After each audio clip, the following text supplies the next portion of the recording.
नमस्कार माझ्या शेतकरी मित्रांनो, माझी शेती या यूट्यूब चॅनलमध्ये आपले सर्वांचे पुन्हा एकदा स्वागत आहे। आज आपण बघणार आहे कांद्याचे बाजारभाव। महाराष्ट्र राज्यातील कृषी उत्पन्न बाजार समिती मुंबई येथील आजचे कांदा बाजारभाव म्हणजे दिनांक 7 फेब्रुवारी 2025। सर्व शेतकऱ्यांनी हा व्हिडिओ संपूर्णपणे बघा, कुठेही स्किप करता, आणि चॅनलवरती नवीन आले असाल तर चॅनलला आत्ताच सबस्क्राइब करा रोज कांद्याचे व्हिडिओ बघण्यासाठी।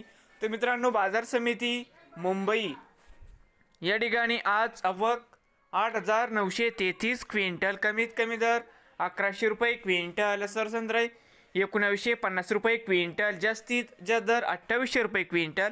नवीन आले असाल तर मित्रांनो, पुन्हा एकदा माझी शेती या यूट्यूब चॅनलला सबस्क्राइब करा रोज कांद्याचे व्हिडिओ बघण्यासाठी।